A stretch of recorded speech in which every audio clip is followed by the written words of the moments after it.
Before we move on to these battles, is there anything you guys say, Jay? Is there anything statements or what you want to say? I feel like I'd like to, I don't know if we asked the right question, but I would like to address the Dark Triad a little more. If Zeshen could add a little, we spoke about narcissism, but you said psychopathy was one of them, and machiavellianism. And what we see from a lot of these B-boys that just rip the cipher, they're dope, their style is dope, their mentality is bulletproof. They come in and they have they have that kind of hood mentality. You know what I mean? What's your take on that? And do you think it's important to in a game of one-upsmanship, and we're talking about battling, right? How important is that to have that mindset? Is it necessary, do you think? I mean, the context really matters in this discussion because, you know, like what is considered pathological has a lot to do with society, you know, and what society considers normal for that society. To give an example, right? Like the DSM, the Diagnostic and Statistical Manual, is our manual in psychiatry that has all our diseases listed in it, and that's gone through revision over the years. And there was a time where like homosexuality was considered a disease, and that's just because society didn't accept it at that time, you know. And a lot of Western medicine is very Eurocentric, like it's based on the Western standard of life. So going back to a concept like psychopathy, Machiavellianism, basically, you to put in simpler terms, is getting, doing whatever it takes to get what you want, even if it means disregarding other people's rights and feelings, right? Okay, that's a clean way to put it. Okay. Yeah. Right. So there are contexts where maybe this is advantageous, right? People can use this in contexts that are advantageous, but may not be considered pathological. Like if you're a businessman and you're having to make business dealings, you're trying to do things that are directly advantageous to your company, knowing that it's going to disenfranchise another company. But in the competitive world of businesses, that's not really considered bad in society. You know what I mean? Maybe in certain cases, whatever, you know, some people, like the people who are like price gouging like insulin or something like that, right? That's a little bit. Capitalism has its that's a little bit sociopathic in my opinion. Same thing. I mean, let's be real, like, yeah. Right, in a competition, like if you're throwing burns and you're getting to the opponent's head to get him to mess up, but that's within the rules and accepted context of a competition. Norms, right? But if you're going behind somebody and like hiding their water bottle or like untying their shoes so they slip, like that's when it gets okay. Like you're getting to a pathological stage there, and it can only escalate.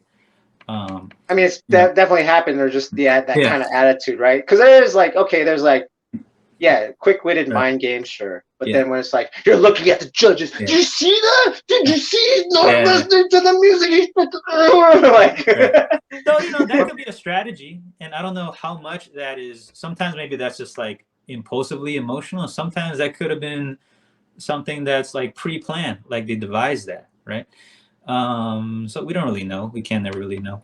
So we don't really understand.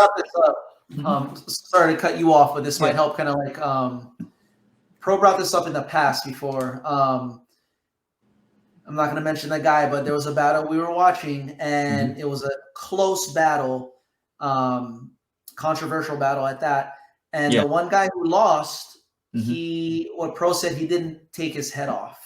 The other guy did, and that's how you could see he won. And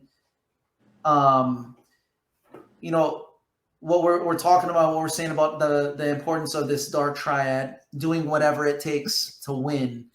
Can it can it be advantageous, like in the context of battling? If somebody has it in them and you can see that they're laying it in, they're throwing the burns with true intention, they're finishing off, they're not taking their eyes off their opponent, and all the different battle things that go within it.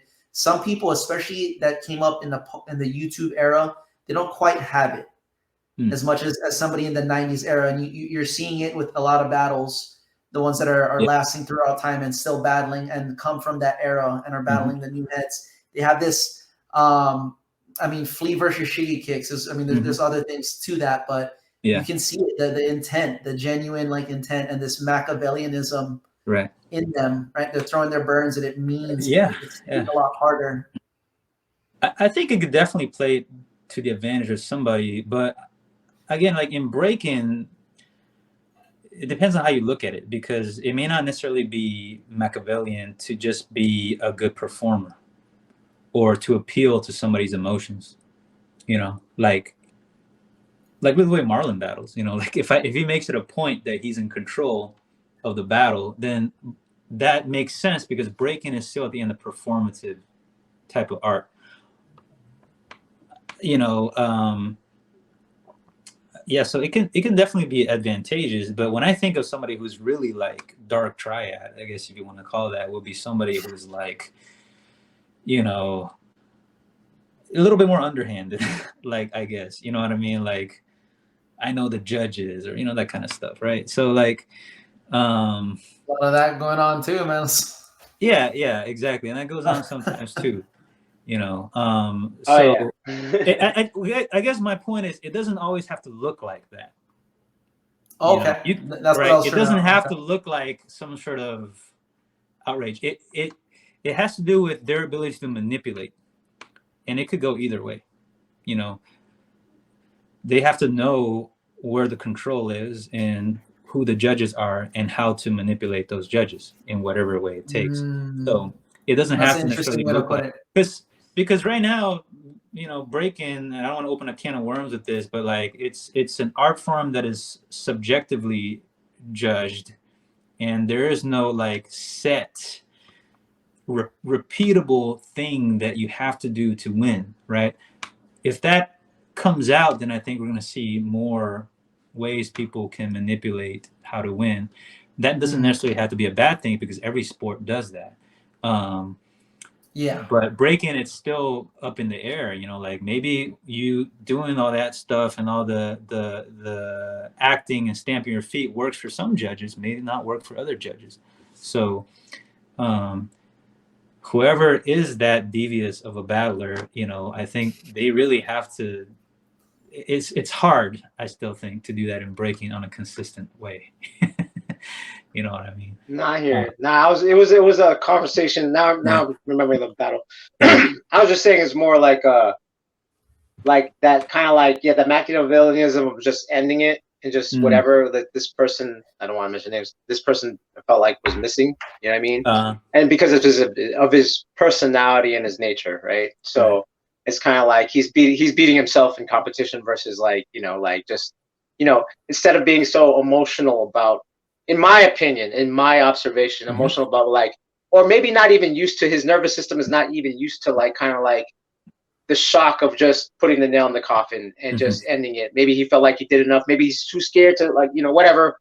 You know what I'm saying? Like, I was just more of an observation of that. Like, you know, like a person with Dark Triad won't have that problem. They'll just do it. Like, I mean, that was just my point. But what you were saying too is it brings up some good like perspective of, okay, like, now do I know some personality B-boys that would do some underhand? Oh yeah. Oh yeah, like pay the judges or something. Oh yeah. I'm sure that there is. I guess intimidation works. You know how some people, like, they're known to throw fits when they lose. They'll call you out and they'll get in your face. And it's and so I'm more toxic for me. Machiavellianism is that I'm gonna call out the judges. It's toxic, and you pressure the judges to want to vote for you just to avoid that kind of confrontation. Yeah. Oh, okay. I've definitely experienced that as a judge.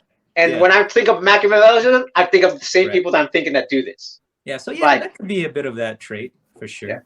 You know, and you know, for people that do that, I'm not saying like I know people for sure they'll do. I do. Like, but my next point is like, you know, again, it goes into the individual. Like if they learn to do that because it'll help them win, then there's probably other instances in their life where they do same things, you know, to get what they want. Maybe in a relationship, maybe in their work, maybe whatever, you know. People all walk on eggshells around them because they know that if you don't give them what they want, it's gonna be issues. Like, and so that is a way of manipulation that you could say is a bit of Machiavellianism, but or I don't know. I don't use the word Machiavellianism that much because I think it's a very loosely defined term. But like antisocialness, there is a bit of trait of that. But some people are just like that because they don't know how to cope with like disappointment too.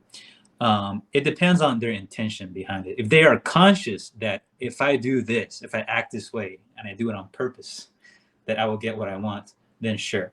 If they just can't help their emotion, that may be something else, you know. I see what you're saying. I think there's probably more of that than the latter, right? I think that it's more of like they don't know what to do with their emotions. They don't know how to take loss. Yeah, they don't know how to take loss, right? But if it's like calculated, like okay, as soon as he points like to the team, I'm gonna throw my, you know, like it's an act. Then that's clearly a bit of a sociopathic person, you know.